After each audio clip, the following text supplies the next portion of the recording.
해월의 명스님은 1861년 충남 예산에서 태어났습니다. 속성은 신씨입니다. 법명은 해명이고 해월은 법호입니다.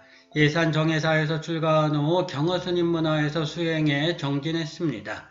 1884년 경허스님의 수심결 강의를 듣고 대우한 해월은 1902년 스승인 경으로부터 전법계를 받았습니다. 도리사, 통도사, 내원사 등에서 선풍을 일으키며 묻중생들을 바른 길로 제도했습니다. 1921년 부산 서남사에 주석한 해월스님은 안양암에서 세수 76세, 법납 65세로 입적했습니다. 망공 수월스님과 더불어 경허의 3월 제자로 불립니다. 동진 출가한 해월은 절지번팍에서 천진불로 불렸듯이 늘 어린아이의 심성을 잃지 않았습니다. 10세를 전후하여 일찍 불문에 기이하는 것을 동진 출가라고 하는데 동진은 어린아이의 천진한 심성을 일컫습니다. 천진이 곧 부처이고 불성이라는 옛 조사들의 가르침은 여기서 나온 게지요. 해월은 어쩌다 뭔가 생기더라도 귀천과 친소를 가리지 않고 나누어 주었습니다. 모든 고통은 탐욕과 집착에서 비롯됩니다. 한순간 욕망을 일으키면 그 욕망에 속박당하기 마련이지요. 욕망은 끝을 모릅니다. 욕망의 늪에는 늘 고통의 씨앗이 자리하고 있습니다. 아무것도 지니지 않고 구하는 것이 없다면 욕망은 감히 고개를 치켜들지 못합니다. 바로 무소유의 자유이며 즐거움입니다. 글을 배우지 않았지만 해월은 무소유와 나눔의 법륜을 굴리며 무해의 자유를 누렸습니다. 파괴사에 잠깐 머물던 시절이었습니다. 한밤중에 양식을 털어 가던 밤손님은 누가 등을 슬그머니 밀어주자 기절초풍을 했습니다. 해월은 밤손님이 뒤를 돌아보자 거침없이 말했습니다. 아무 소리 말고 짐이나 지고 내려가게. 해월은 경허스님의 품에서 지혜의 꽃을 피웠습니다. 깨달음의 꽃망울은 수심결을 통해 맺어졌습니다. 참선과 마음 닦는 법을 가르친 수심결은 고려 보조국사의 조술인데 제자의 근기를 파악한 스승이 수행의 방편으로 점지해 준 것입니다. 경허는 제자를 인가하면서 미진함이 있음을 일러주었습니다. 해월아, 돈은 알고 모르는 그 사이에 있는 것이 아니니라. 해월은 갑자기 몽둥이로 뒤통수를 얻어맞은 느낌이 들었습니다. 이어 곧바로 일어나 춤을 추었습니다. 그리고 절을 올렸습니다. 그래 좋다. 경허도 제자의 춤에 맞장구를 치며 신명을 냈습니다. 반야의 문고리를 잡은 지 12년 만의 일이었습니다. 경허는 해월에게 전법계를 내렸습니다. 일제법을 통달해 깨달으면 자성에도 소유가 없나니 이와 같이 법의 성품을 알면 곧 비로자나부를 보리라. 1902년 늦은 봄이었습니다. 비로자나부를 만날 것이라는 스승의 예언대로 해월은 무소유와 나눔을 중생제도의 지팡이로 삼았습니다. 해월은 조선총독 미나미지로를 상대로 전설 같은 일화를 남겼습니다.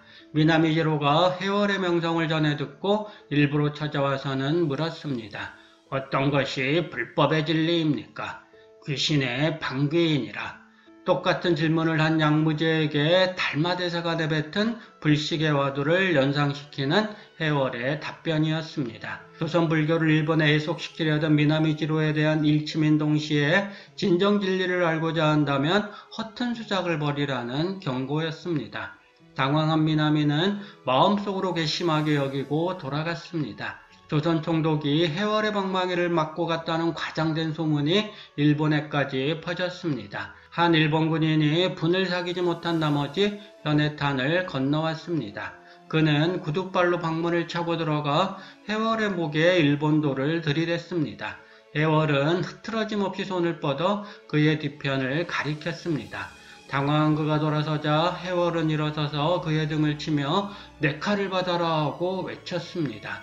그 순간 잘못을 깨달은 그는 칼을 거두며 과연 큰 스님이십니다라는 말과 함께 절을 올린 뒤 돌아갔다고 합니다. 해월의 법을 이은 조계종 원로위원 진제스님은 이 일화를 즐겨 인용 제자들의 수행을 독려하곤 했습니다. 해월스님은 스승인 경허선사를 그대로 빼닮은 듯 무심도인이었고 천진무구 그 자체였습니다. 스님은 티 없이 맑은 어린애를 지극히 좋아했고 끔찍이 사랑했습니다. 해월 스님이 803 파괴사의 미타함에 머물고 계실 때는 12살짜리 동자승을 큰 스님이라 부르며 아침 저녁 문안까지 드리기도 했습니다. 그뿐만 아니라 출타할 적에도 반드시 동자승에게 어디 다녀오겠습니다라고 인사를 올릴 정도였습니다. 옆에서 지켜보던 다른 스님들이 하도 민망해서 왜 나이 어린 동자에게 큰 스님 대접하느냐고 따졌더니 해월 스님은 다음과 같이 대답했습니다. 생각이 티 없이 맑고 깨끗한 동자승이야말로 천진불이니 그래서 큰 스님이지. 전성이 천진무구했던 해월 스님은 아이뿐만 아니라 들짐승, 날짐승도 무척 아끼고 사랑했습니다. 까마귀 까치들도 해월 스님의 마음을 헤아렸던지 스님의 어깨 위에 내려앉기도 하고 팔뚝에 앉아 스님이 주는 모이를 먹기도 했습니다. 해월 스님은 1일 부작 1일 불식 하루 일하지 않으면 하루 먹지 않는다는 백정청교를 철저히 지켰습니다. 1920-30년대 덕숭탄의 만공 스님은 사찰중창불사의 으뜸이요 해월 스님은 개간하는데 으뜸이라는 말이 퍼질 정도로 틈만 나면 해월은 괭이를 들고 황무지를 개간하여 논밭을 일구었습니다. 비가 오거나 밤이 되면 스님은 집신을 삼고 새끼줄을 꼬았고 날이 개면 괭이를 들고 땅을 팠습니다. 이렇듯 쉴 틈 없이 일을 좋아했고 농사를 즐겼던 스님은 자연히 절에서 소를 키웠고 지극정성으로 소를 보살폈습니다. 낮에 쟁기질이라도 지킨 날에는 스님은 소에게 미안한 마음을 느낀 나머지 맛있는 여물을 손수 쑤어서 푸짐히 먹이면서 소에게 말했습니다. 우순아 미안하다. 그 대신 농사철만 지나면 편안히 잘 모실 테니 그리 알아라. 그리고 우순이 니는 이 생에서 부지런히 잘 닦아서 요 다음 생에는 소의 몸을 벗어야 한다. 해월은 늘 이렇게 소와 이야기를 나누면서 정을 나누었고 설법까지 해주는 것이었습니다. 경허스님은 해월에게 임재의연 선사의 임재록 항구절을 화두로 던져주었습니다. 4가지 물질적 요소는 법을 말할 줄도 들을 줄도 모르고 허공도 또한 그러하거니와 다만 내 눈앞에 항상 뚜렷해 홀로 밝고 형성없는 그것이라야 비로소 법을 말하고 법을 듣느니라. 해월 스님은 망치로 머리를 얻어맞은 듯 멍하니 입을 다물지 못했습니다. 그리고는 다음 말을 읊조렸습니다. 목전에 뚜렷하고 형상 없이 홀로 밝은 것이라. 형상 없이 홀로 밝은 것이 무엇인가? 정신이 집중되고 모든 망상이 딱 멈추었지요.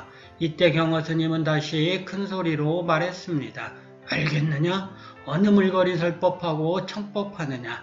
형상 없으되 뚜렷한 그 한 물건을 일러라. 해월 스님은 더욱 앞이 캄캄했고 의심덩어리가 가슴에 뭉치게 돼 비수처럼 꽂혀 답답할 뿐이었습니다. 이때부터 해월 스님은 밥을 먹어도 기도 연불을 해도 머리와 가슴에는 늘 대체 이 한 물건이 무엇인가 하는 화두로 꽉 차서 앉으나 서나 잠잘 때나 대소변을 볼 때나 오직 한 물건이 무엇인가라는 생각을 놓지 않았습니다. 수개월 동안 화두 일념을 놓고 숙면이려 몽중이려 경지에서도 대체 이 한 물건이 무엇인가를 참고하던 해월 스님은 마침내 생사결단의 각오로 현장암 바로 옆 바위굴에 들어가 가부좌를 들고 앉았습니다. 경허스님과 만공스님의 대화소리에 선정에서 깨어난 해월 스님은 몸을 움직이려 했지만 이미 몸은 얼어서 내 몸이 아니었습니다. 이와 같은 해월 스님의 화두 참고를 보고 경허 스님은 말했습니다. 해월이의 화두 일념은 마치 새끼 잃은 어미소가 새끼소를 생각하는 것과 같고 3대 독자를 잃은 호르머니가 죽은 아들 생각하듯 하는구나. 경허 스님은 매일 한 번씩 바위굴에 들러 여복의 월 무엇이 보이는가라는 말을 던졌습니다. 연암산산새도 산짐승도 소리를 잃은 지 오래였습니다. 이렇게 바위굴에 들어간 지 6일째 되던 날 경허 스님은 내일은 길을 떠나야 하니 집신이나 하나 지어주게 하고 바위굴에 집을 넣어주었습니다. 일념에 일념이 거듭 뭉쳐 7일이 되던 날 해월 스님은 집신 한 켤레를 다 삼아놓고 마지막으로 집신을 틀에 놓고 탁 하고 두드리는 나무망치 소리에 그렇게 찼던 한 물건이 환하게 열리며 벅찬 감격의 눈물을 흘렸습니다. 해월 스님은 경어 스님을 찾아가 화두공안에 대해 점검을 받으며 법거량을 청했습니다. 그래, 참선은 해서 무엇하려는가? 모세는 고기가 뛰고 있습니다.